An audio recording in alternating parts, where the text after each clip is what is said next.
The Hillsborough disaster occurred on April 15, 1989 at the Hillsborough Stadium in Sheffield, England. During the FA Cup semi-final match between Liverpool and Nottingham Forest football clubs, a human crush resulted in the deaths of 96 people and injuries to 766 others. The incident has since been blamed primarily on the police for letting too many people enter the stadium. It remains the worst stadium-related disaster in British history, and one of the world's worst football disasters. At the time, semi-finals of the FA Cup were contested at a neutral venue. For the 1989 tournament, the Football Association selected Hillsborough for the contest between Liverpool and Nottingham Forest. As is standard in domestic English football matches, opposing supporters were segregated in the stadium. Liverpool fans were allocated the Leppings Lane stand. Entry to the Leppings Lane stand was possible only via one of 7 decrepit turnstiles, a restriction that led to dangerous overcrowding outside the ground before kick-off. In an attempt to ease pressure outside the ground, Chief Superintendent David Duckenfield, the senior police officer responsible for the match, ordered an exit gate to be opened. The opened exit gate led to a tunnel marked standing, which led directly to the 2 already overcrowded enclosures. In previous years, the tunnel had been closed off by police when the 2 central pens were full. However, on this occasion the tunnel was unmanned. The ensuing influx of supporters caused crashing, and some fans climbed over side fences or were lifted by fellow supporters onto the stand above to escape the crush. Moments after kickoff, a crush barrier broke, and fans began to fall on top of each other. The game was stopped after 6 minutes. To carry away the injured, supporters tore down advertising hoardings to use as stretchers, and emergency services were called to provide assistance. Of the 96 people who died, only 14 had been admitted to a hospital. When the FA chairman visited the control box to find out what had happened, Duckenfield falsely claimed that the supporters had rushed the gate. The 1990 official inquiry into the disaster, the Taylor Report, concluded that the main reason for the disaster was the failure of police control. The findings of the report resulted in the elimination of standing terraces at all major football stadiums in England, Wales and Scotland. On the 20th anniversary of the disaster, Government Minister Andy Burnham called for the police, ambulance and all other public agencies to release documents that had not been made available to Lord Justice Taylor in 1989. This action led to the formation of the Hillsborough Independent Panel, which in September 2012 concluded that no Liverpool fans were responsible for the deaths, and that attempts had been made by the authorities to conceal what happened, including the alteration by police of 116 statements relating to the disaster. The facts in the report prompted immediate apologies from Prime Minister David Cameron. The Chief Constable of South Yorkshire Police, David Crompton, Football Association Chairman David Bernstein, and Kelvin Mackenzie, then editor of The Sun, for their organisations' respective roles. In September 2012, the Hillsborough Independent Panel concluded that up to 41 of the 96 fatalities might have been avoided had they received prompt medical treatment. The report revealed multiple failures by other emergency services and public bodies that contributed to the death toll. In response to the panel's report, the Attorney General for England and Wales, Dominic Grieve MP, confirmed he would consider all the new evidence to evaluate whether the original inquest verdicts of accidental death could be overturned. On December 19, 2012, a new inquest was granted in the High Court. Before the disaster, the venue, Hillsborough Stadium in Sheffield, the home of Sheffield Wednesday, was selected by the Football Association as a neutral venue to host the 1988 to Euro 89 FA Cup semi-final between Liverpool and Nottingham Forest football clubs. Kick-off was scheduled for 3 p.m. on April 15, and fans were advised to take up positions 15 minutes beforehand. At the time of the disaster, most British football stadiums had high steel fencing between the spectators and the playing field in response to both friendly and hostile pitch invasions. Hooliganism had affected the sport for some years, and was particularly virulent in England. From 1974, when these security standards were put in place, crashes occurred in several English stadiums. A report by Eastwood and Partners for a safety certificate for the stadium in 1978 concluded that although it failed to meet the recommendations of the Green Guide, a guide to safety at sports grounds, the consequences were minor. It emphasized the general situation at Hillsborough was satisfactory compared with most grounds. Risks associated with confining fans in pens were highlighted by the Committee of Inquiry into Crowd Safety at Sports Grounds after the Bradford City Stadium fire in May 1985. It made recommendations on the safety of crowds penned within fences, including that all exit gates should be manned at all times and capable of being opened immediately from the inside by anyone in an emergency.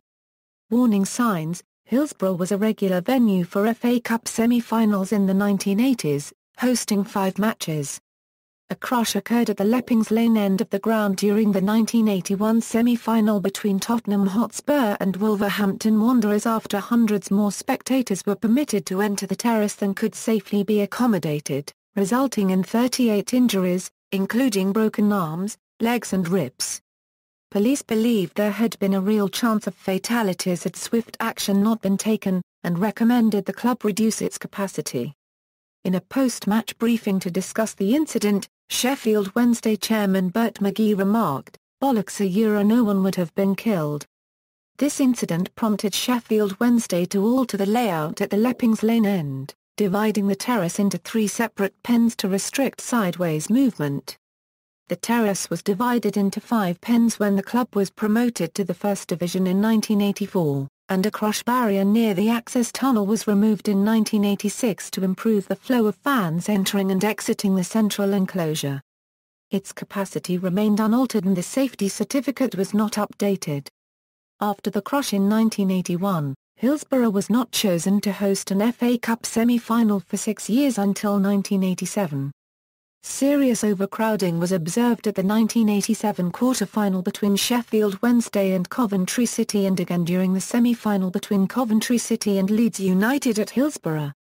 A Leeds fan described disorganisation at the turnstiles and no steward or police direction inside the stadium, resulting in the crowd in one enclosure becoming so compressed he was at times unable to raise and clap his hands. Other accounts told of fans having to be pulled to safety from above. Liverpool and Nottingham Forest met in the semi-final at Hillsborough in 1988, and fans reported crashing at the Leppings Lane end. Liverpool lodged a complaint before the match in 1989. One supporter wrote to the Football Association and Minister for Sport complaining, "The whole area was packed solid to the point where it was impossible to move and where I, and others around me, felt considerable concern for personal safety." After changes to the ground's layout in 1981, its safety certificate became invalid but was not renewed. At the time of the disaster, the ground had no safety certificate. The disaster, build-up. As is common at domestic matches in England, opposing supporters were segregated. Nottingham Forest supporters were allocated the south and east ends with a combined capacity of 29,800, reached by 60 turnstiles spaced along 2 sides of the ground. Liverpool supporters were allocated the north and west ends, holding 24,256 fans, reached by 23 turnstiles from a narrow concourse. 10 turnstiles provided access to 9,700 seats in the north stand. A further 6 turnstiles provided access to 4,456 seats in the upper tier of the west stand. Finally, 7 turnstiles provided access to 10,100 standing places in the lower tier of the west stand. Although Liverpool had more supporters, Nottingham Forest was allocated the larger area, to avoid the approach routes of rival fans crossing. As a result of the stadium layout and segregation policy, turnstiles that would normally have been used to enter the north stand from the east were off limits and all Liverpool supporters had to converge on a single entrance at Leppings Lane. On match day, radio and television advised fans without tickets not to attend. 3 chartered trains transported Liverpool supporters to Sheffield for a match fixture in 1988, but only one such train ran in 1989. Many supporters wished to enjoy the day and were in no hurry to enter the stadium too early. Some supporters were delayed by roadworks while crossing the Pennines on the M62 motorway, which resulted in minor traffic congestion. Between 2:30 p.m. and 2:40 p.m., there was a build-up of supporters outside the turnstiles facing Leppings Lane, eager to enter the stadium before the game began. A bottleneck developed with more fans arriving than could be safely filtered through the turnstiles before 3 p.m. People presenting tickets at the wrong turnstiles and those who had been refused entry could not leave because of a crowd behind them but remained as an obstruction. Fans outside could hear cheering as the teams came on the pitch 10 minutes before the match started, and as the match kicked off, but could not get in. A police constable radioed control asking the game to be delayed, as it had been 2 years before, to ensure the safe passage of supporters into the ground. The request was received but declined. With an estimated 5,000 fans trying to enter through the turnstiles and increasing safety concerns, the police, to avoid fatalities outside the ground, opened a large exit gate that ordinarily permitted the free flow of supporters departing the stadium. 2 further gates were subsequently opened to relieve pressure. After an initial rush, thousands of supporters entered the stadium steadily at a fast walk.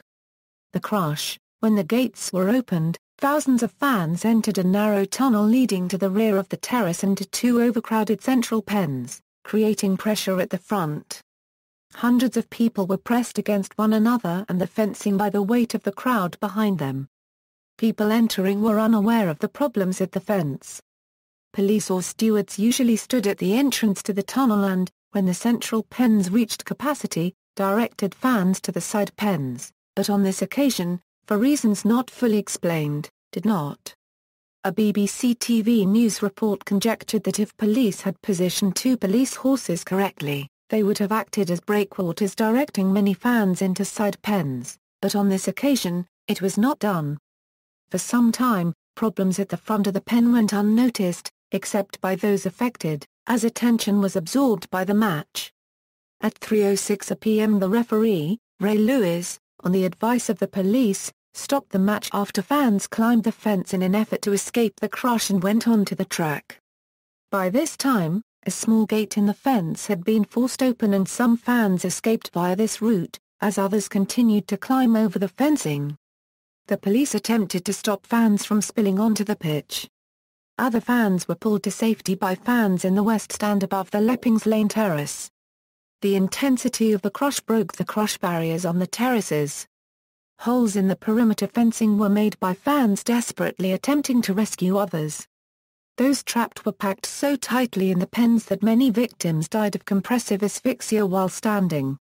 The crowd in the Leppings Lane stand overspilled onto the pitch, where many injured and traumatized fans congregated who had climbed to safety. Police, stewards and members of the St. John Ambulance Service were overwhelmed. Many uninjured fans assisted the injured.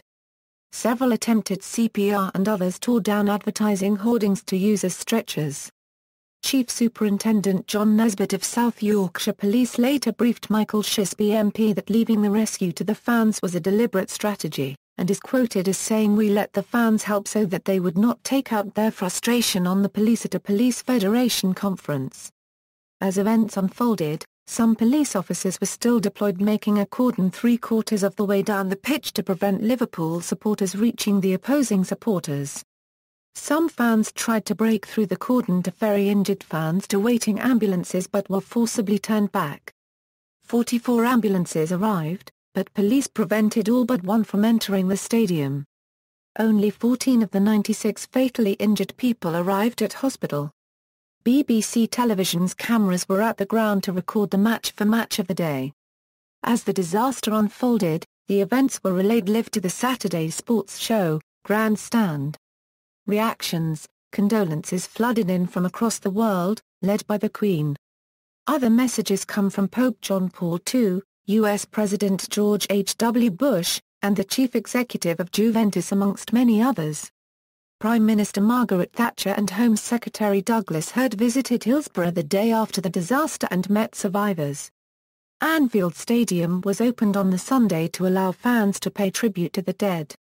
Thousands of fans visited and the stadium filled with flowers, scarves and other tributes. In the following days more than 200,000 people visited the shrine inside the stadium. At Liverpool Metropolitan Cathedral, A requiem mass attended by 3,000 people was held by the Catholic Archbishop of Liverpool Derek Worlock. The first lesson was read by Liverpool goalkeeper Bruce Grobbelaar.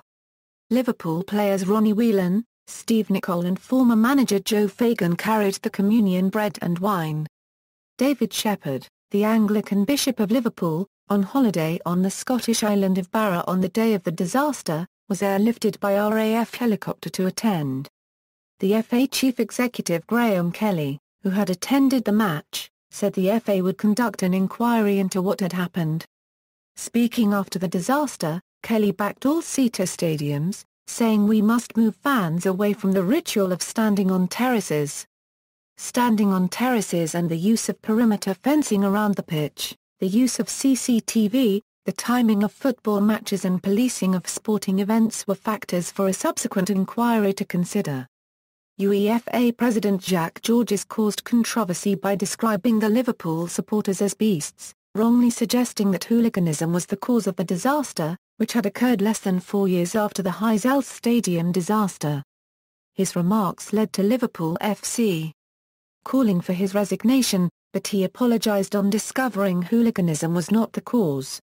At the 1989 FA Cup final between Liverpool and local rivals Everton, held just 5 weeks after the Hillsborough disaster, the players from both participating teams wore black armbands as a gesture of respect to the victims, with a minute's silence also observed.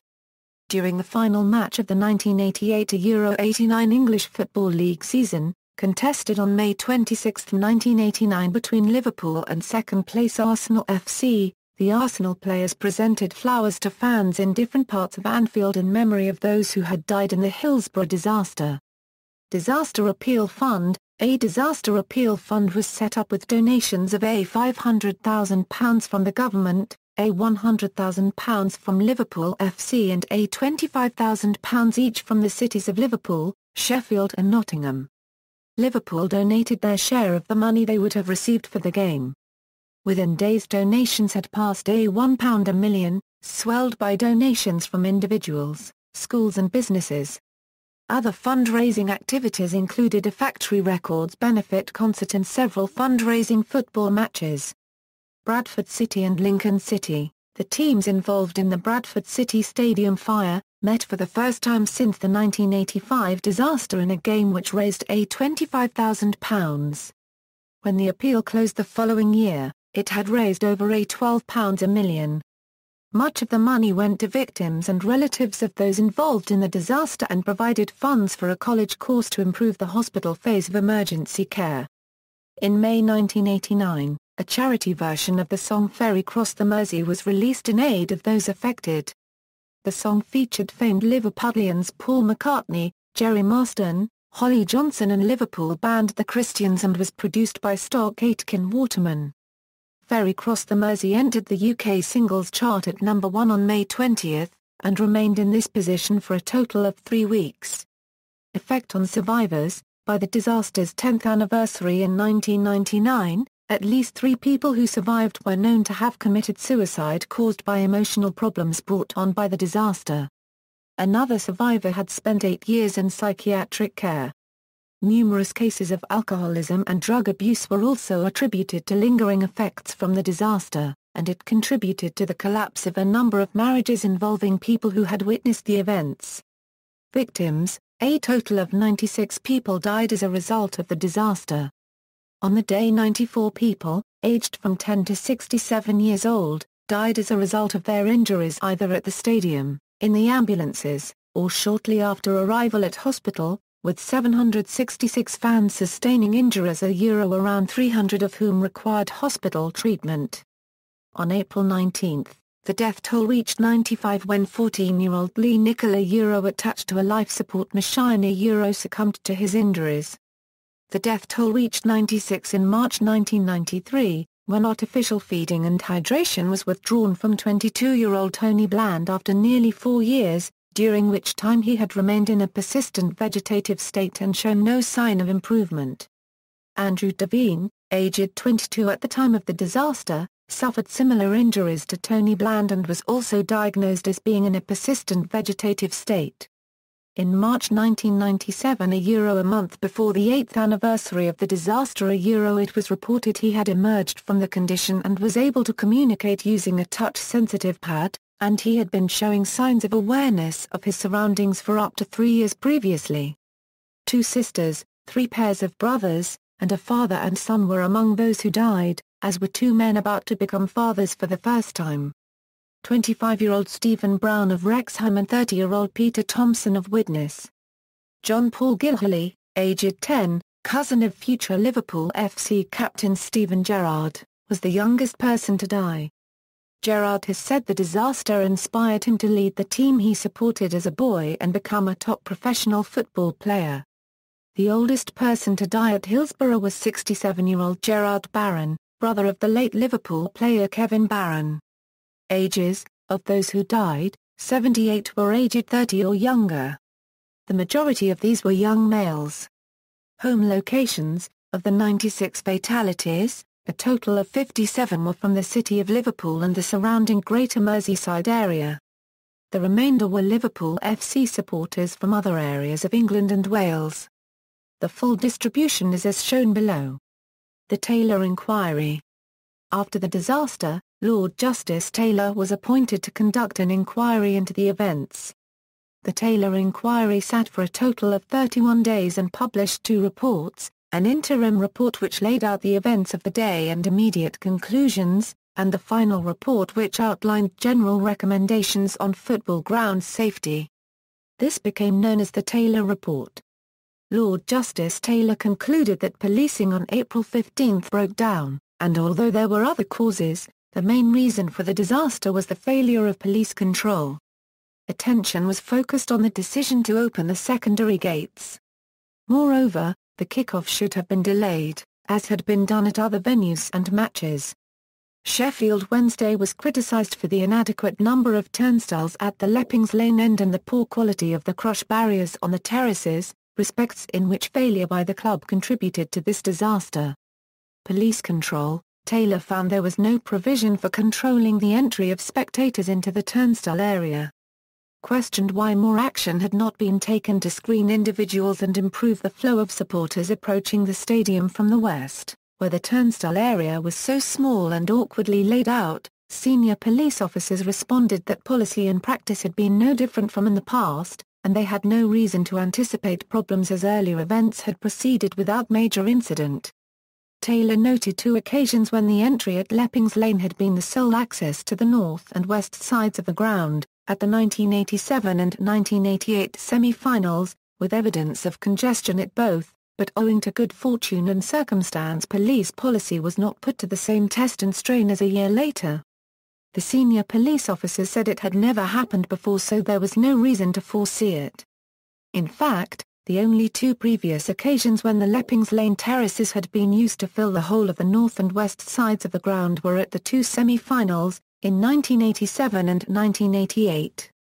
In 1987, the match was on a Sunday scheduled for 12 noon, and kick-off was postponed for a quarter of an hour because of late arrivals.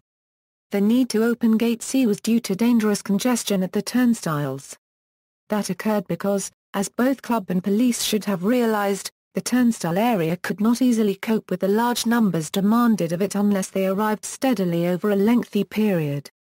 The operational order and police tactics on the day failed to provide for controlling a concentrated arrival of large numbers should that occur in a short period.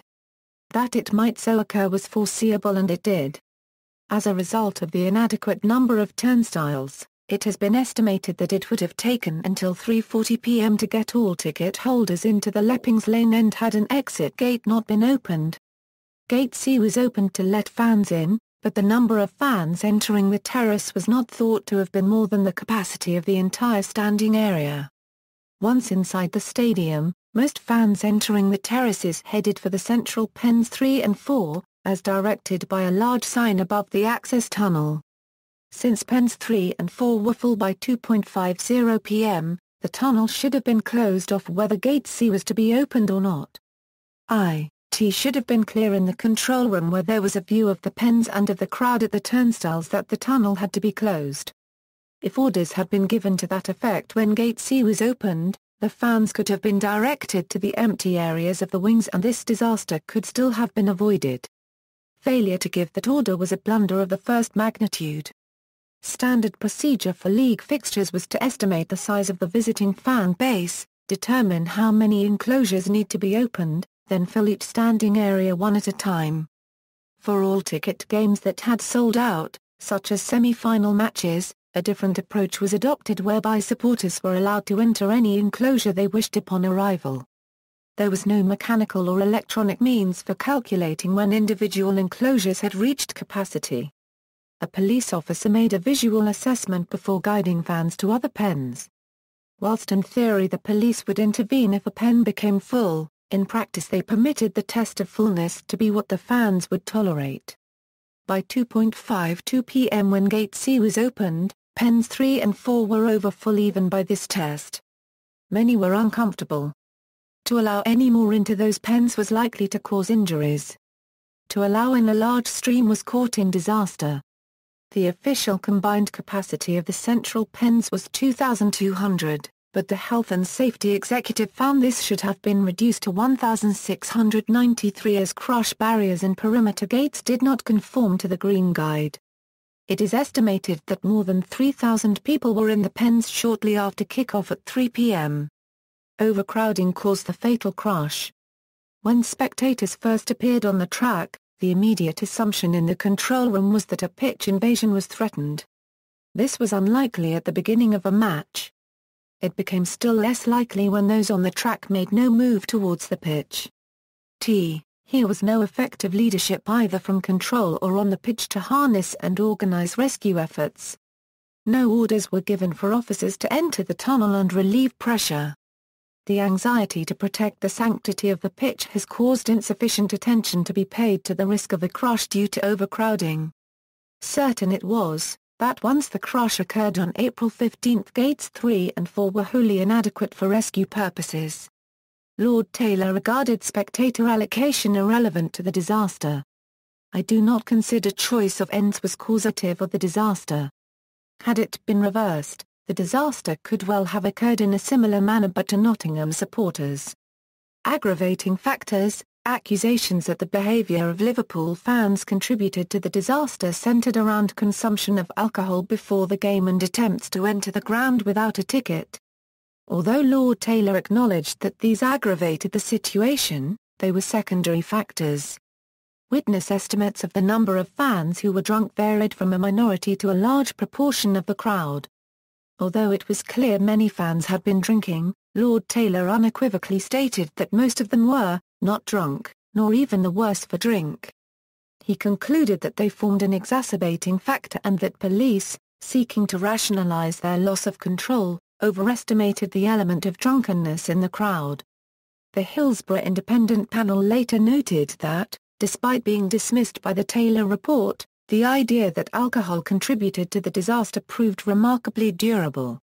Documents later disclosed confirmed that repeated attempts were made to find supporting evidence for alcohol being a factor, and that available evidence was significantly misinterpreted. It noted the weight placed on alcohol in the face of objective evidence of a pattern of consumption modest for a leisure event was inappropriate.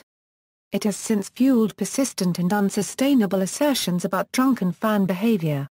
The possibility of fans attempting to gain entry without tickets or with forged tickets was suggested as a contributing factor. South Yorkshire police suggested the late arrival of fans amounted to a conspiracy to gain entry without tickets. However, analysis of the electronic monitoring system, health and safety executive analysis, and eyewitness accounts showed that the total number of people who entered the Leppings Lane end was below the official capacity of the stand.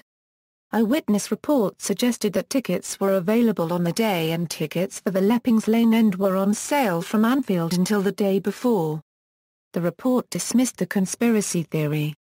Police evasion. Taylor concluded his criticism of South Yorkshire Police by describing senior officers in command as defensive and evasive witnesses, who refused to accept any responsibility for error.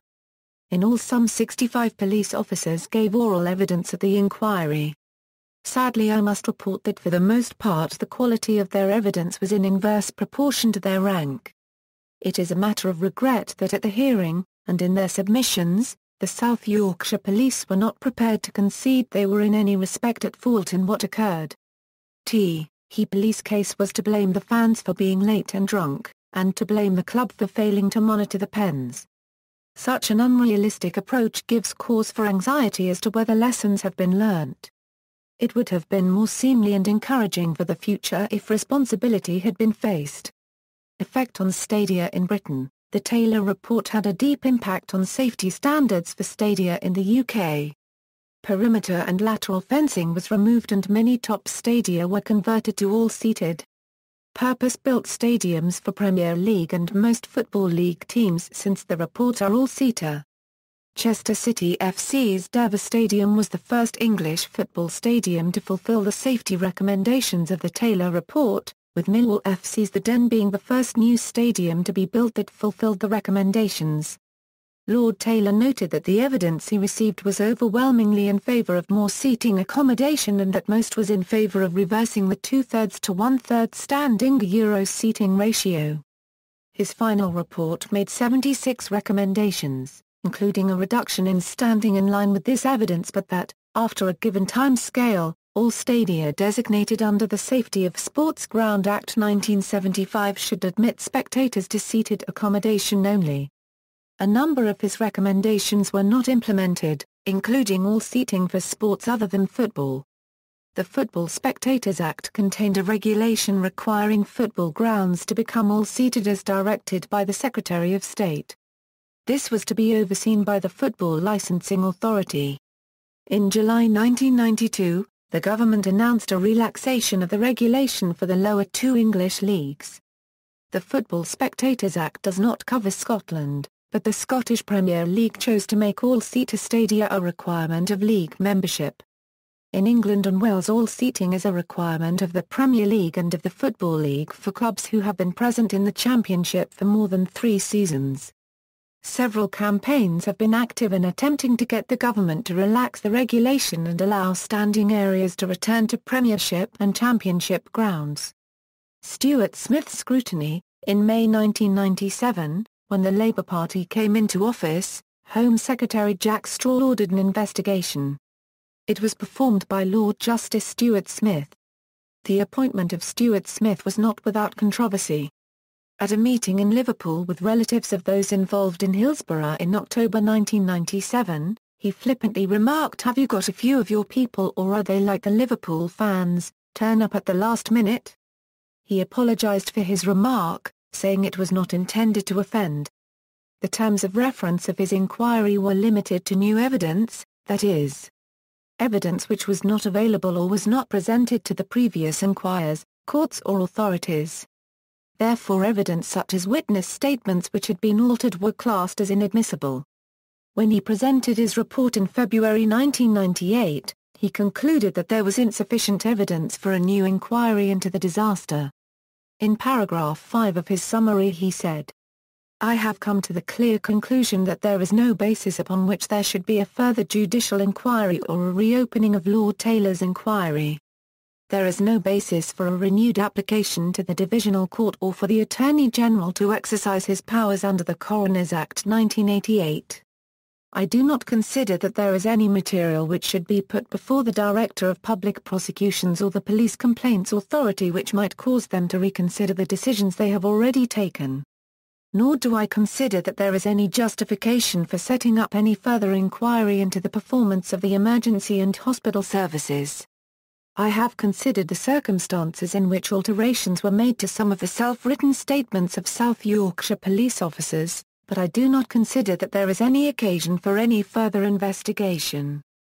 Importantly, Stuart Smith's report supported the coroner's assertion that evidence after 3:15 p.m. was inadmissible, as that by 3:15 p.m. the principal cause of death, that is, the crashing, was over. This was controversial as the subsequent response of the police and emergency services would not be scrutinised. Announcing the report to the House of Commons, Home Secretary Jack Straw backed Stuart Smith's findings and said that "I do not believe that a further inquiry could or would uncover significant new evidence or provide any relief for the distress of those who have been bereaved." Hillsborough Independent Panel. The Hillsborough Independent Panel was instituted by the British government to investigate the Hillsborough disaster with the remit to oversee the disclosure of thousands of documents about the disaster and its aftermath and to produce a report illustrating how the information disclosed added to public understanding of the disaster and its aftermath. On September 12, 2012 it published its report and simultaneously launched a website containing 450,000 pages of material collated from more than 80 organizations over 2 years. History of the panel. In the years after the disaster there was a feeling that the full facts were not in the public domain and a suspicion that some facts were deliberately covered up. The Hillsborough Family Support Group, led by Trevor Hicks, campaigned for the release of all relevant documents. After the disaster's 20th anniversary in April 2009, supported by the Culture Secretary, Andy Burnham, and Minister of State for Justice, Maria Eagle, the government asked the Home Office and Department of Culture, Media and Sport to investigate the best way for this information to be made public. In December 2009, Home Secretary Alan Johnson announced the formation of the Hillsborough Independent Panel with a remit to oversee full public disclosure of relevant government and local information within the limited constraints set out in the Disclosure Protocol, and consult with the Hillsborough families to ensure that the views of those most affected by the disaster are taken into account. An archive of all relevant documentation would be created and a report produced within 2 years explaining the work of the panel and its conclusions. The panel was chaired by James Jones, the Bishop of Liverpool.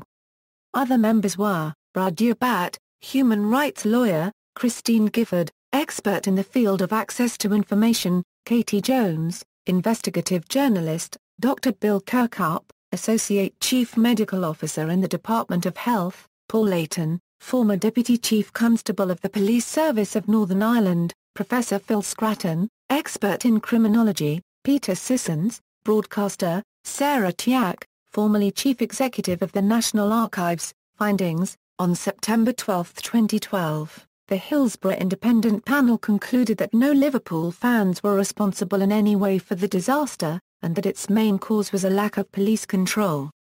Crowd safety was compromised at every level, and overcrowding issues had been recorded 2 years earlier. The panel concluded that up to 41 of the 96 who perished might have survived had the emergency services reactions and coordination been improved. The number is based on post-mortem examinations which found some victims may have had heart, lung or blood circulation function for some time after being removed from the crash. The report stated that placing fans who were merely unconscious on their backs would have resulted in their deaths. The findings concluded that 164 witness statements had been altered. Of those statements, 116 were amended to remove or change negative comments about South Yorkshire Police. South Yorkshire Police had performed blood alcohol tests on the victims, some of them children, and ran computer checks on the National Police Database in an attempt to impugn their reputation. The report concluded that the then Conservative MP for Sheffield Hallam, Irvin Patnick, passed inaccurate and untrue information from the police to the press. Effects. Subsequent apologies were released by Prime Minister David Cameron on behalf of the government, Ed Miliband on behalf of the opposition, Sheffield Wednesday Football Club, South Yorkshire Police, and former editor of The Sun, Kelvin Mackenzie, who apologised for writing the headline "The Truth." Mackenzie said he should have written a headline that read "The Lies," although this apology was widely discredited by the Hillsborough Family Support Group and Liverpool fans, as it was seen to be shifting the blame once again. After publication, the Hillsborough Families Support Group called for new inquests for the victims. They also called for prosecutions for unlawful killing, corporate manslaughter and perversion of the course of justice in respect of the actions of the police both in causing the disaster and covering up their actions. And in respect of Sheffield Wednesday FC, Sheffield Council and the Football Association for their various responsibilities for providing, certifying and selecting the stadium for the fatal event. Calls were made for the resignation of police officers involved in the cover-up, and for Sheffield Wednesday, the police and the Football Association to admit their blame. Calls were also made for Sir Dave Richards to resign as chairman of the Premier League and give up his knighthood as a result of his conduct at Sheffield Wednesday at the time of the disaster. The Home Secretary called for investigations into law-breaking and promised resources to investigate individual or systematic issues. South Yorkshire Police announced it would refer the actions of its officers to the Independent Police Complaints Commission. West Yorkshire Police announced it would refer its Chief Constable, Sir Norman Bettison, to the IPCC in mid-September. In early October, Bettison announced his retirement, becoming the first senior figure to step down since publication of the report. The IPCC announced on October 12, 2012 it would investigate the failure of the police to declare a major incident, failure to close the tunnel to the stands which led to overcrowded pens despite evidence it had been closed in such circumstances in the past. Changes made to the statements of police officers. Actions which misled Parliament and the media. Shortcomings of previous investigations. And the role played by Norman Bettison. Separately, the Director of Public Prosecutions announced a review of evidence, including from the HIP report, to determine if criminal charges, including charges of corporate manslaughter arising out of gross negligence, should be brought by the Crown Prosecution Service against South Yorkshire Police, Sheffield Wednesday Football Club, Sheffield City Council, the Football Association, or individuals. The IPCC investigation amounts to the biggest independent review of the police ever conducted. By October 22, 2012, the names of at least 1,444 serving and former police officers have been referred. In its announcement, the IPCC praised the tenacity of the Hillsborough family's campaign for truth and justice. On October 16, 2012, the Attorney General announced in Parliament he has applied to have the original inquest verdict quashed, arguing it proceeded on a false basis and evidence now to hand requires this exceptional step. On October 23, 2012, Norman Bettison resigned with immediate effect as Chief Constable of West Yorkshire Police, after Maria Eagle MP on the floor of the House and protected by parliamentary privilege, accused him of boasting about concocting a story that all the Liverpool fans were drunk and police were afraid they were going to break down the gates and decided to open them. Bettison denied the claim, and other allegations about his conduct, saying there is nothing I'm ashamed of. Merseyside Police Authority confirmed that Bettison would receive an £83,000 pension, unless convicted of a criminal offence. Hillsborough families called for the payments to be frozen during the IPCC investigation.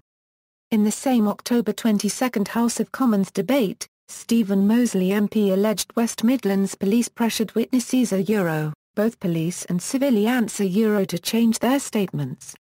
Maria Eagle confirmed her understanding that WMP actions in this respect would be the subject of IPCC scrutiny.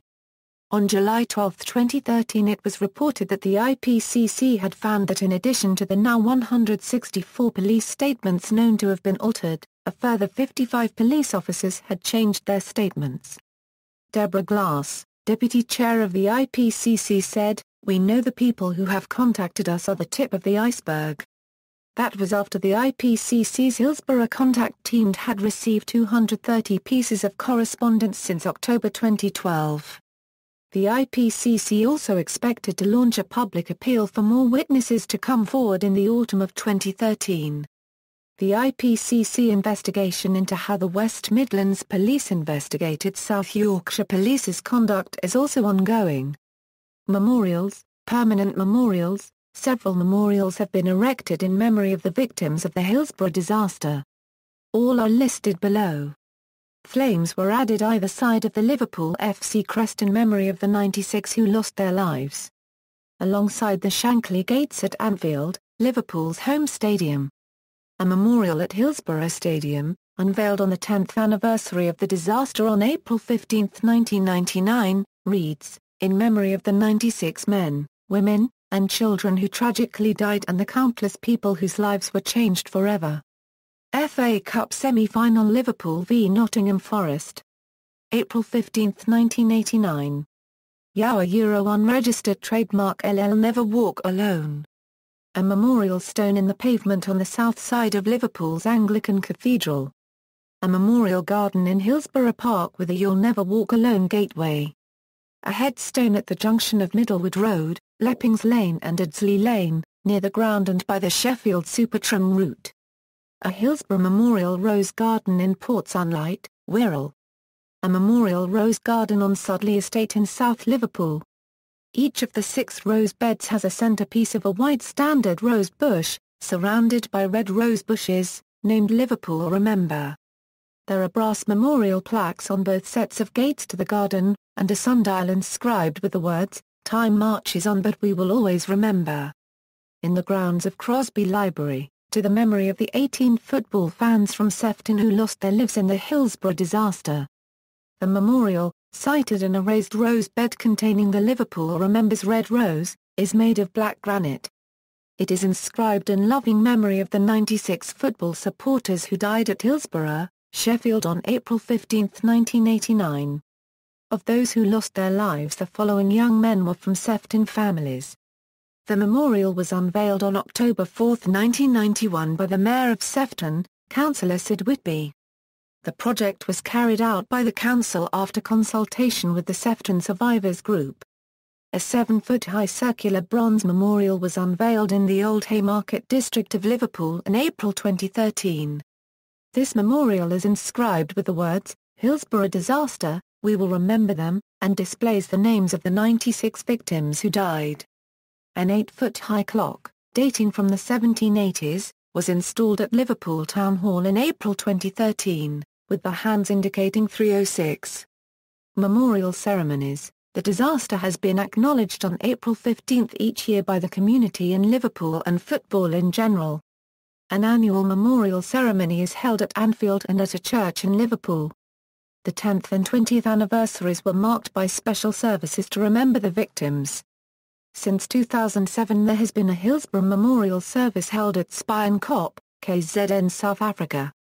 The significance of this ceremony is that it is held on the Spion Kop battlefield which gave its name to the Kop stand at Anfield. There is a permanent memorial to the 96 fans who died, in the form of a bench in view of the battlefield at a nearby lodge. Dean Davis and David Walters, members of the official South African Liverpool Supporters Club, are responsible for the servicing. The bench was commissioned by Guy Prowse in 2008.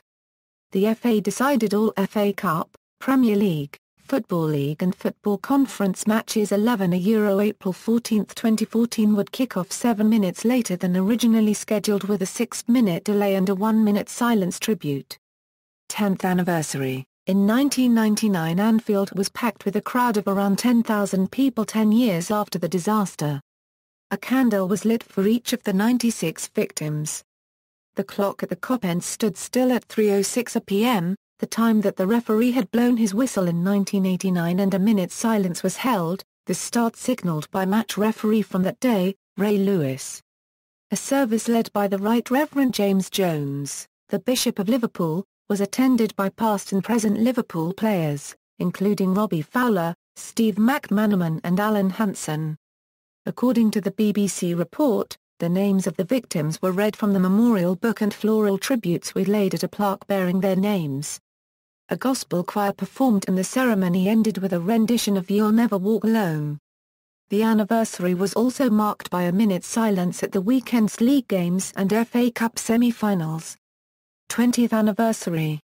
In 2009, on the 20th anniversary of the disaster, Liverpool's request that their Champions League quarter-finals return leg, scheduled for April 15, be played the day before was granted.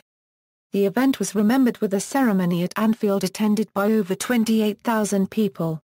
The Kop, Centenary and main stands were open to the public before part of the Anfield Road end was open to supporters.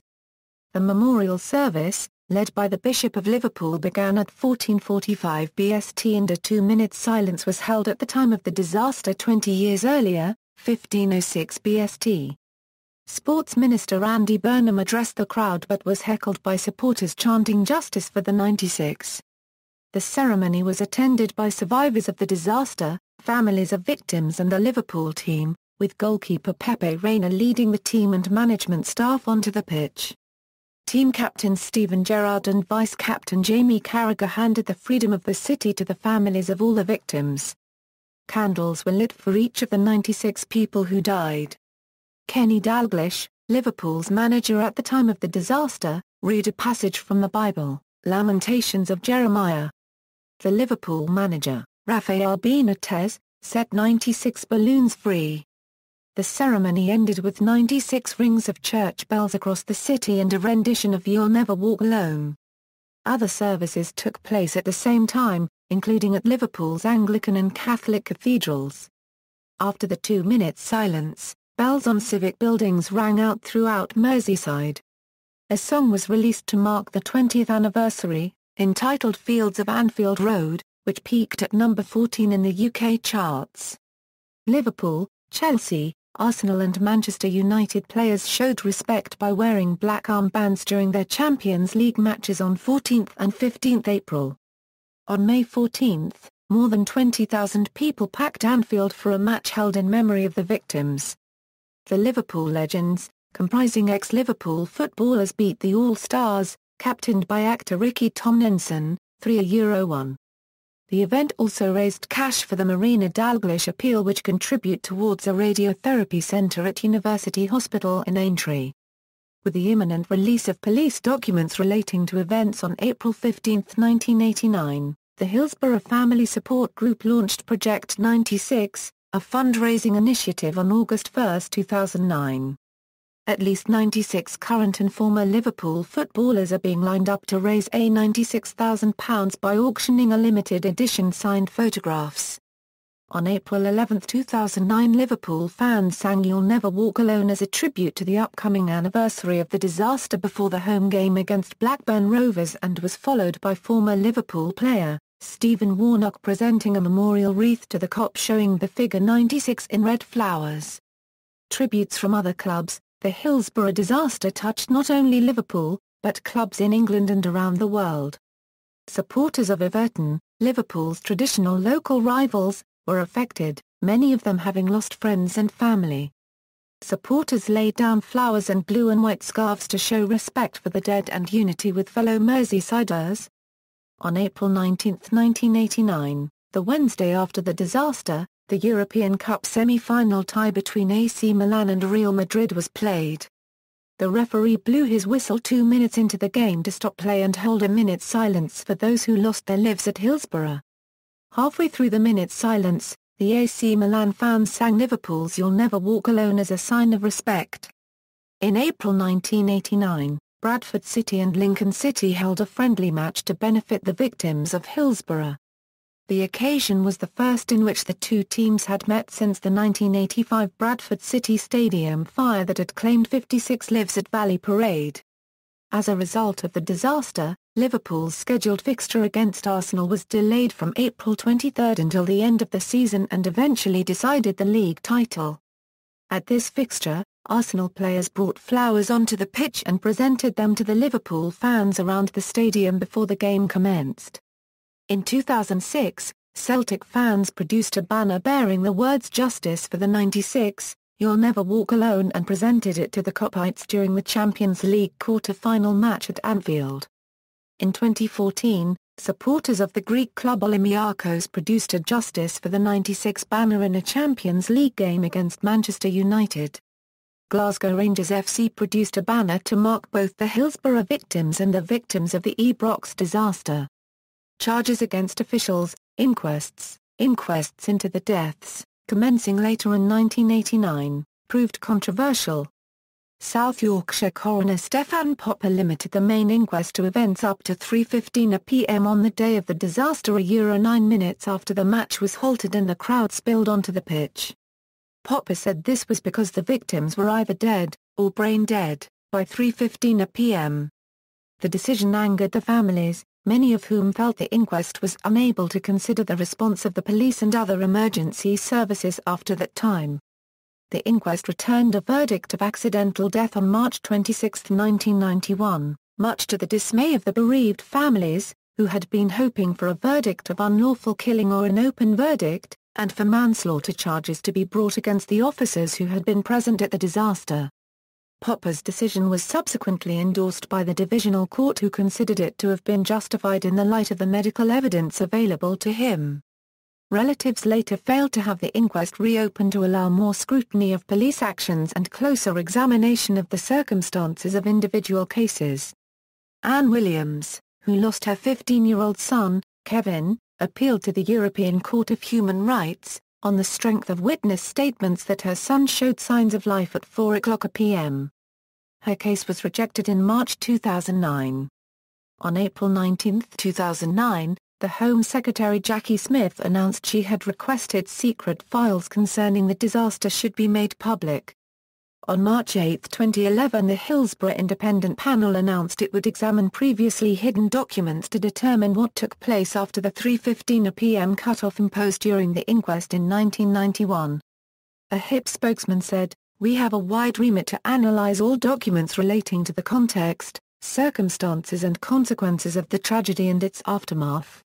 A governmental e-petition attracted over 139,000 signatories on October 17, 2011, and Parliament agreed to debate the full release of Cabinet documents relating to the disaster to the public.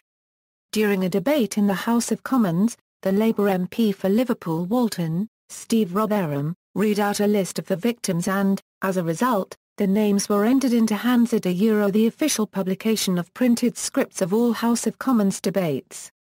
Prosecution. A private prosecution was brought against Chief Superintendent David Duckenfield and another officer, Bernard Murray. Prosecutor Alun Jones QC told the court that Duckenfield gave the order to open the gates so that hundreds of fans could be herded onto the already crowded terraces at the stadium. Mr. Jones stated that minutes after the disaster, Duckenfield deceitfully and dishonestly told senior FA officials that the supporters had forced the gate open. Duckenfield admitted he had lied in certain statements regarding the causes of the disaster. Other officers, including Norman Bettison, were accused of manipulating evidence. Bettison was later appointed Chief Constable of Merseyside in controversial circumstances. The prosecution ended on July 24, 2000, when Murray was acquitted and the jury was unable to reach a verdict in the case of Duckenfield. On July 26, 2000, the judge refused the prosecution's application for a retrial of Duckenfield. Police disciplinary charges were abandoned when Duckenfield retired on health grounds, and because he was unavailable, it was decided it would be unfair to proceed with disciplinary charges against Bernard Murray. Duckenfield took medical retirement on a full police pension. On December 19, 2012, Attorney General Dominic Grieve made an application to the High Court following the findings laid out in the report by the Hillsborough panel. The decision set out by Lord Chief Justice, Lord Judge quashed the original inquest verdicts. The ruling came after revelations from the Hillsborough panel's findings showed police and emergency services had made strenuous attempts to deflect the blame for the disaster onto the fans, which included alteration of more than 160 police statements, where 116 of them were so altered with the intent to remove or change negative comments about the policing of the match. In the wake of the decision, the Home Secretary, Theresa May, has announced that a new police inquiry would be initiated to examine the possibility of charging agencies other than the police over the deaths of the 96 Liverpool fans who lost their lives at Hillsborough. The inquiry was headed by former Durham Chief Constable John Stoddart. Psychiatric injury and other litigation. Various negligence cases were brought against the police by spectators who had been at the ground but had not been in the pens, and by people who watched the incident unfolding on television. A case, Alcott v Chief Constable of South Yorkshire Police, 1992, 1 AC. 310, was eventually appealed to the Appellate Committee of the House of Lords and was an important milestone in the law of claims of secondary victims for negligently inflicted psychiatric injury. It was held that claimants who watched the disaster on television, listened on radio, were not proximal, and their claims were rejected. Another psychiatric injury claim was brought to the House of Lords, White v Chief Constable of the South Yorkshire Police, 1999, 2 AC. 455. It was brought by police officers on duty against the Chief Constable, who was said to have been vicariously liable for the disaster. Their claims were dismissed and the Alcott decision was upheld. It affirmed the position of the courts once again towards claims of psychiatric injuries of secondary victims. A third legal case which resulted from the Hillsborough disaster was Airedale NHS Trust v Bland, 1993, AC. 789, a landmark House of Lords decision in English criminal law, that allowed the life support machine of Tony Bland, a Hillsborough victim in a persistent vegetative state, to be switched off. Controversies, The Sun. On April 19, 4 days after the disaster, Kelvin Mackenzie, editor of The Sun, a British red-top tabloid newspaper with national distribution owned by Rupert Murdoch, used the truth as the front-page headline, followed by 3 sub-headlines. Some fans picked pockets of victims, some fans urinated on the brave cops, and some fans beat up PC giving kiss of life. The newspaper cited the words of unnamed police officers and Conservative MP for Sheffield Hallam Irvin Patnick for information relating to the alleged incidents. The Daily Express also carried Patnick's version, under the headline "Police accused drunken fans," and giving Patnick's views, saying he had told Margaret Thatcher, while escorting her on a tour of the ground after the disaster, of the mayhem caused by drunks, and that policemen told him they were hampered, harassed, punched and kicked. The story accompanying The Sun headlines claimed drunken Liverpool fans viciously attacked rescue workers as they tried to revive victims, and police officers, firemen and ambulance crew were punched, kicked and urinated upon. A quotation, attributed to an unnamed policeman, claimed a dead girl had been abused, and that Liverpool fans were openly urinating on us and the bodies of the dead. These allegations contradicted the behaviour of many Liverpool fans, who helped security personnel stretcher away a large number of victims and gave first aid to many of the injured. In their history of The Sun, Peter Chippendale and Chris Horry wrote, "As Mackenzie's layout was seen by more and more people, a collective shudder ran through the office. Mackenzie's dominance was so total there was nobody left in the organisation who could rein him in except Murdoch seemed paralysed looking like rabbits in the headlights as one hack described them. The error staring them in the face was too glaring. It obviously wasn't a silly mistake. Nor was it a simple oversight. Nobody really had any comment on it. They just took one look and went away shaking their heads in wonder at the enormity of it. It was a classic smear." After the Sun's report, the newspaper was boycotted by most newsagents in Liverpool and many readers cancelled orders and refused to buy it from newsagents. The Hillsborough Justice Campaign organised a less successful national boycott that had some impact on the paper's sales, which some commentators considered a reason for continued price cuts, the introduction of free magazines, and video and free DVD offers. The issue was addressed on the documentary Alexei Sale's Liverpool on BBC Two when it covered the subject of Hillsborough. The segment saw comedian Alexei Sale with a newsagent attempting to give away copies of The Sun, but every customer declined. Eventually, Sale and the newsagent took the copies outside and set them alight. Mackenzie explained his actions in 1993. Talking to a House of Commons National Heritage Select Committee, he said, "I regret Hillsborough. It was a fundamental mistake. The mistake was I believed what an MP said. It was a Tory MP.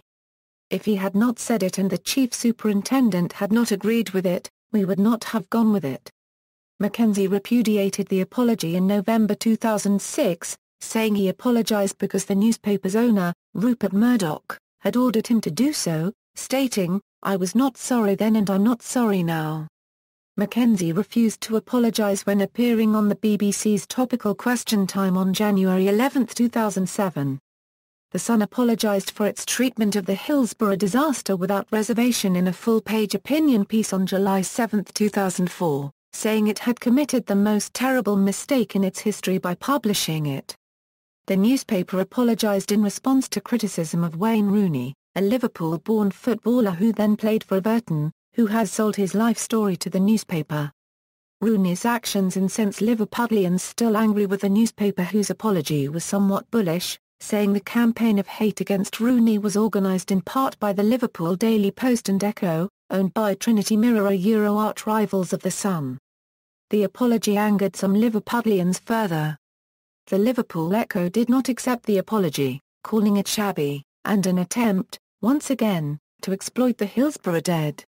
On January 6, 2007, during Liverpool's FA Cup match at Anfield, fans in the Kop held up coloured cards spelling out the truth, and chanted "Justice for the 96" for 6 minutes at the start of the game. The protest was directed at Kelvin Mackenzie, The Sun, and the BBC for employing Mackenzie. The controversy was referred to at the 2009 Labour Party conference. On September 30, 2009, after the decision by The Sun to switch support to the Conservative Party in advance of the 2010 general election, union leader Tony Woodley ripped up a copy saying, "In Liverpool we learned a long time ago what to do." Subsequent articles in The Sun have said hooliganism was not a cause of the disaster.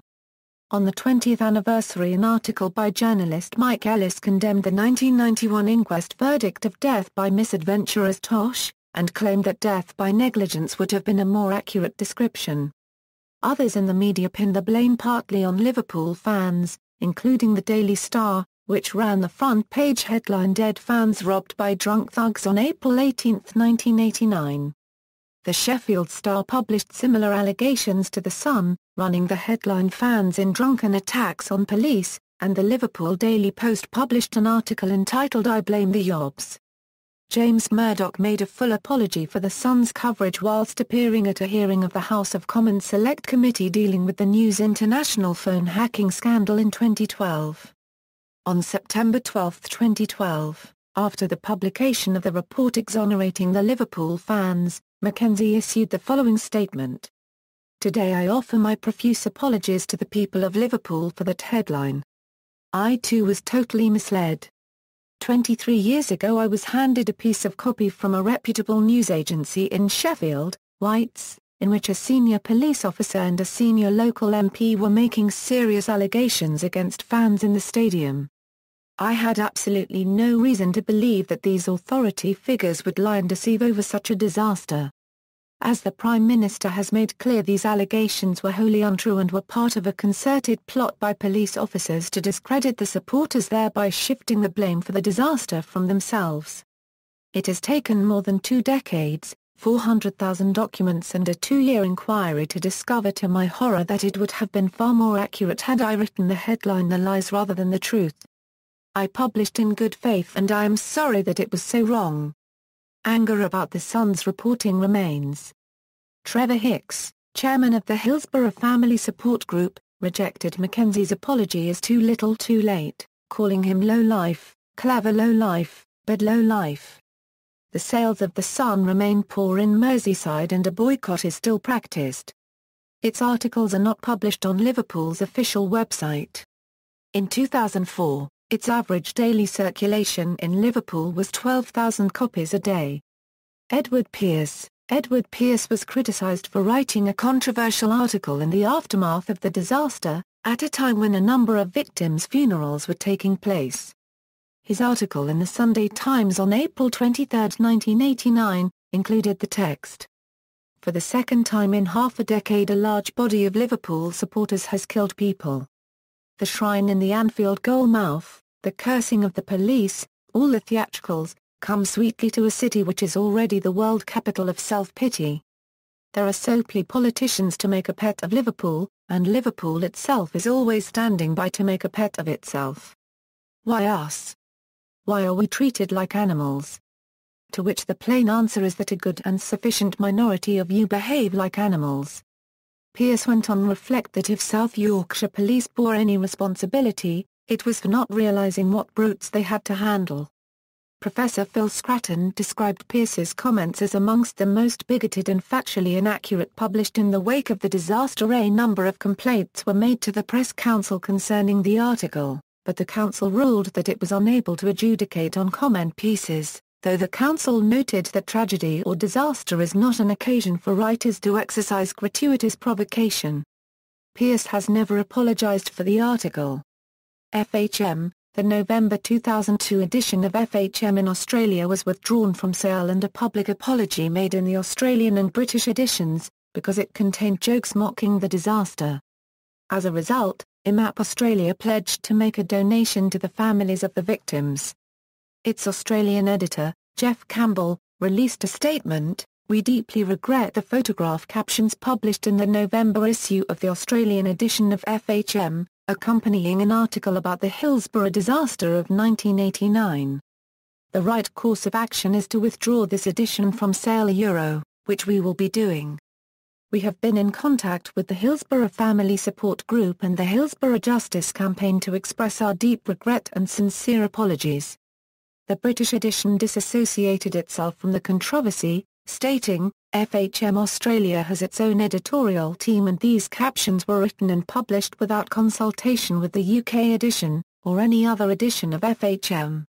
The vice-chairman of the Hillsborough Family Support Group, Philip Hammond, said he wanted all football fans to boycott the magazine, saying, I am going to write to every fanzine in the country including Liverpool FC's telling them to ban FHM. People are very upset by it. I think there will be a real boycott. He added it would be like making jokes about the 2002 Bali bombings, in which 8 fewer Australians were killed. Eastenders. In November 2007, the BBC soap opera Eastenders caused controversy when the character Minty Peterson made a reference to the disaster. During the episode Car Mechanic Minty said, 5 years out of Europe because of Heysel, because they penned you lot in to stop you fighting on the pitch and then what did we end up with? Hillsborough. This prompted 380 complaints and the BBC apologised, saying that the character was simply reminding another character, former football hooligan Jay Stadia, that the actions of hooligans led to the fencing in of football fans. Ofcom also received 177 complaints. Charles Etange, Liverpool reserve goalkeeper Charles Etange was accused of having shown disrespect towards the Hillsborough victims during the 2009 remembrance ceremony, as he was spotted on camera smiling and nudging teammate Damien Plessis. He was suspended from the club for a fortnight and many fans felt he should not play for the club again. He was omitted from the first team squad and never played for the club in any capacity again.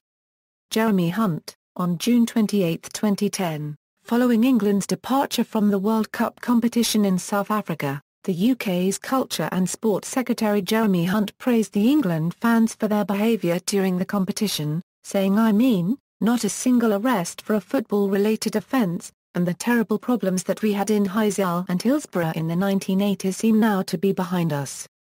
He later apologised and said I know that fan unrest played no part in the terrible events of April 1989 and I apologise to Liverpool fans and the families of those killed and injured in the Hillsborough disaster if my comments caused any offence.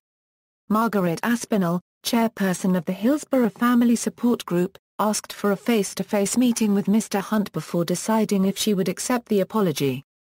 On October 22, 2012, Jeremy Hunt, who is currently the British Parliament's Secretary of State for Health, concluded the Hillsborough debate in Parliament by again apologising for his previous comments in connection to Hillsborough and reiterated that the Liverpool fans were innocent.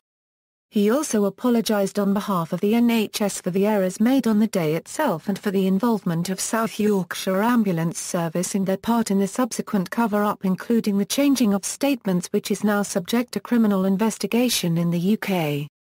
Alan Davis podcast comments. In April 2012, comedian Alan Davis was accused of showing disrespect towards the Hillsborough victims due to comments made in an episode of his comedy Arsenal podcast, The Tuesday Club. Commenting on the fact that Chelsea had to play their FA Cup semi-final game only 3 days before their UEFA Champions League semi-final first leg game against FC Barcelona due to Liverpool's refusal to play on April 15, Davies said Liverpool and the 15th Euro that gets on my tits, that shit. Hillsborough is one of the worst tragedies in English peacetime history, I understand that. But it's ridiculous that they refuse to play on that day anymore. He has since apologised for the remark. Chants, fans of rival football clubs such as Manchester United and Millwall, have been known to mention the Hillsborough disaster at fixtures to upset Liverpool fans.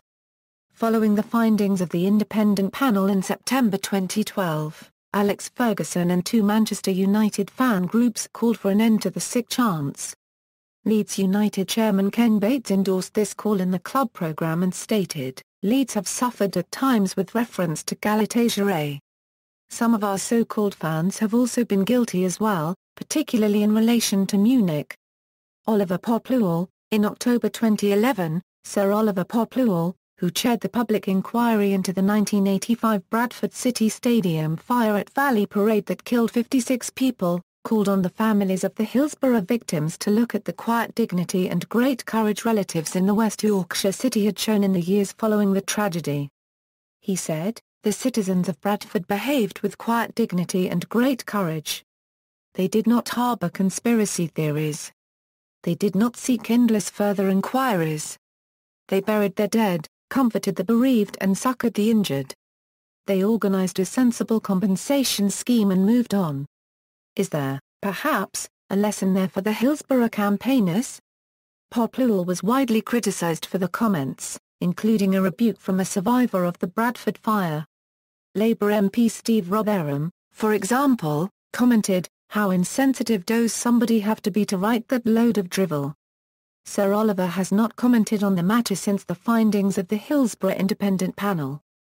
David Crompton, a formal complaint has been made against David Crompton, South Yorkshire's Chief Constable, over internal emails relating to the Hillsborough disaster. In 2013, David Crompton sent an email in which he said the family's version of certain events has become the truth even though it isn't. In September, David Crompton had emailed the force's Assistant Chief Constable Andy Holt and Head of Media Mark Thompson on September 8, just 4 days before the Hillsborough Independent Panel report was published. The email came to light as the result of a Freedom of Information request. South Yorkshire's Police and Crime Commissioner Sean Wright has appointed Chief Constable Simon Parr of Cambridgeshire Constabulary to head the investigation. Wright said, "The request has been submitted by a firm of solicitors in Liverpool acting on behalf of a number of individuals affected by the event." Civil servant. In June 2014, an unnamed 24-year-old civil servant was sacked for posting offensive comments about the disaster on Wikipedia. Dramatizations and Documentaries. A television drama film, based on the disaster and subsequent events, titled simply Hillsborough, was produced by Granada Television. It was highly praised and won the BAFTA Award for Best Single Drama in 1997. Christopher Eccleston, Ricky Tomlinson and Mark Womack were among the leading actors appearing in the film. It was aired for the first time in 1996, and has been aired 3 times since then, in 1998, 2009 and again in September 2012 on the weekend following the release of the findings of the Hillsborough Independent Panel. The American sports network ESPN, as part of its 30 for 30 series of sports films, aired the documentary Hillsborough as a co-production with the BBC. Directed by Daniel Gordon, the 2-hour film chronicles the disaster, the investigations, and their lingering effects. It also included interviews with survivors, victims' relatives, police officers and investigators. Hillsborough aired the first time on April 15, 2014, the 25th anniversary of the disaster. The documentary is currently unable to be shown in Great Britain due to the 2012 High Court inquest still being in progress and the UK's jury tampering laws. The documentary contains previously unreleased security camera footage from the stadium the day of the disaster. 2 British stage plays also dealt with the disaster with different viewpoints. Jonathan Harvey Guiding Star showed a father coming to terms with what had happened some years later, and Lance Nielsen wrote Waiting for Hillsborough about 2 Liverpool families waiting for news of their missing loved ones on the day, which leads to discussion of football safety and the culture of blame. His play won him an award at the 1999 Liverpool Arts and Entertainment Awards and was highly praised by the Liverpool press. References. Further reading: Joint Working Party on Ground Safety and Public Order. Ground Safety and Public Order, Hillsborough Stadium Disaster, Report of Joint Working Party on Ground Safety and Public Order. ISBN A0-900-1783-73-0. Scratton, Phil. Hillsborough, The Truth. ISBN A1-84018-156-7A, A Euro. Gemfrey, Anne.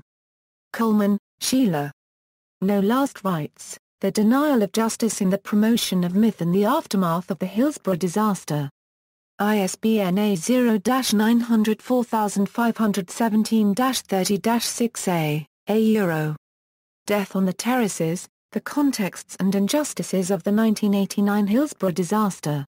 In Derby, Paul. Johns, Martin. Meller, Gavin. Soccer and Disaster, International Perspectives. Sport in the Global Society.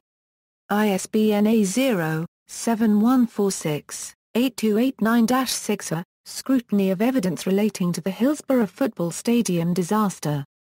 Home Office. ISBN 0-10-138782-2, Sports Stadia after Hillsborough, Seminar Papers. RIBA, Sports Council, Owen Luder. ISBN 0-947877-72-X, Taylor, Rogan. Ward, Andrew. Newburn, Tim. The Day of the Hillsborough Disaster. ISBN A0-85323-199-0. The Hillsborough Stadium Disaster, April 15, 1989. Inquiry by Lord Justice Taylor. Peter Taylor. ISBN 0-10-107652-5. The Hillsborough Stadium Disaster, Inquiry Final Report. Home Office.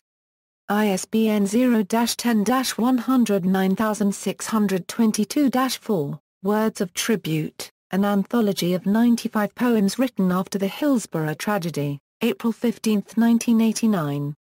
ISBN A1-871474-18-3. The Hillsborough Football Disaster, Context and Consequences. ISBN A978-0-9562275-0-8. Bartram, Mike. The Nightmare of Hillsborough. ISBN A978-1-906823-49-8. Bartram, Mike. Justice Call, My Hillsborough Poems. ISBN A978-1-906823-28-3. The Report of the Hillsborough Independent Panel, House of Commons HC 581, London, The Stationery Office, September 12, 2012. ISBN 9780102980356, external links.